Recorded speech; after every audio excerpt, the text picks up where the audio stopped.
السلام علیکم، میں ہوں پروفیسر محمد نواز چیمہ۔ آج ہم بات کریں گے، یہ بھارتی وزیر ہیں ایک، انہوں نے پاکستان کو پانی نہ دینے کے بارے میں جو بات کی ہے اس پہ کریں گے ہم۔ بھارت پاکستان کو پانی سے محروم کرنے کے لیے سرگرمی سے کام کر رہا ہے۔ بھارتی وزیر آب نے کا کہنا ہے کہ وہ اس بات کو یقینی بنانے کے لیے کام کر رہے ہیں کہ پانی کا ایک قطرہ بھی پاکستان کی طرف نہ جائے۔ نیو دہلی۔ بھارت اس بات کو یقینی بنانے کے لیے کام کر رہا ہے کہ آنے والے سالوں میں بھارت کا پانی کا ایک قطرہ بھی پڑوسی ملک پاکستان کی طرف نہ جائے۔ یہ بات بھارتی وزیر آب نے اس وقت کہی جب نیو دہلی نے اپریل 2025 میں پہلگام حملے کے بعد سندھ تاش معاہدے کو معطل کر دیا تھا۔ یہ یقینی ہے کہ آنے والے سالوں میں پانی کا ایک قطرہ بھی پاکستان نہیں جائے گا۔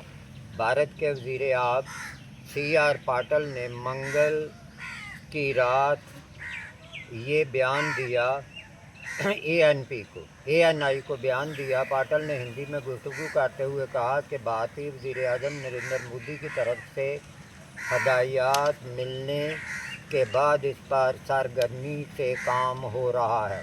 یہ معاہدہ 6 دریاؤں کے پانی کے استعمال کو کنٹرول کرتا ہے، جس کی شروعات بھارت سے ہوتی ہے، لیکن وہ سندھ تاش کے حصے کے طور پر پاکستان میں بہتے ہیں۔ یہ ایک ایسا دریا ہے جس سے کروڑوں لوگ انحصار کرتے ہیں۔ دریائے سندھ بھارت اور پاکستان کے درمیان متنازع مسلم اکثریتی کشمیر کی انتہائی حساس حد بندی کی لکیروں سے گزرتا ہے۔ بھارت نے مئی 2025 میں اسلام آباد پر کشمیر کے بھارتی حملے میں سیاحوں پر مہلک حملے کی پشت پناہی کا الزام لگانے کے بعد اپنی سندھ تاش معاہدے کی رکنیت معطل کر دی تھی۔ ان الزامات کی پاکستان نے تردید کی تھی۔ دونوں ایٹمی مسلح پڑوسیوں نے 4 روزہ لڑائی ہوئی، جس میں شدید ڈرون میزائل اور توپ خانے کا تبادلہ ہوا اور دونوں طرف تقریباً 70 افراد ہلاک ہوئے۔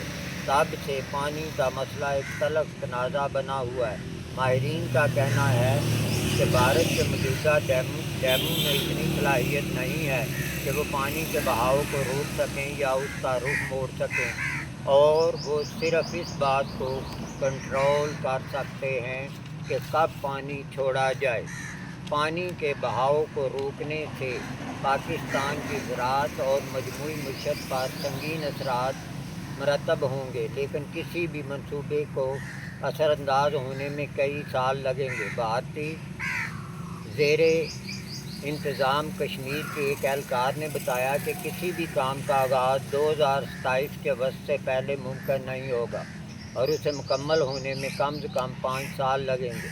پاکستان نے اس سے قبل کہا تھا کہ وہ سرحد پار آبی گزرگاہوں کے بہاؤ کو تبدیل کرنے کی کسی بھی کوشش کو اعلان جنگ تصور کرے گا، اور اس کا موقف تھا کہ 1960 کا معاہدہ برقرار ہے، کیونکہ اس سے یک طرفہ طور پر دستبردار ہونے کا کوئی طریقہ کار موجود نہیں ہے۔ اس نے اقوام متحدہ کی سلامتی کونسل سے بھی سندھ تاش معاہدے کے تنازع کو اٹھانے کی اپیل کی ہے اور خبردار کیا تھا کہ بھارت کی طرف سے معاہدے کی مسلسل یک طرفہ معطلی جنوبی ایشیا کے لیے شدید امن و سلامتی اور انسانی بنیادوں پر اثرات کی حامل ہے۔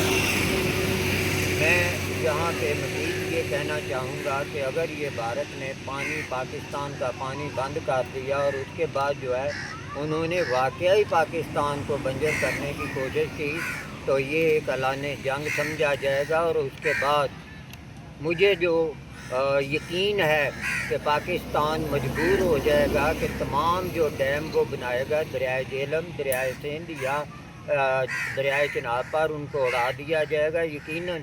اس کے بعد انڈیا بھی ہم پہ جو ہے وہ حملے کرے گا، اور یہ میں نہیں سمجھتا کہ یہ عالمی جنگ سے یہ کم ہوگا۔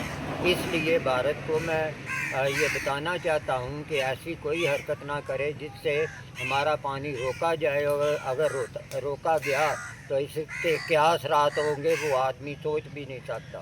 Thank you very much.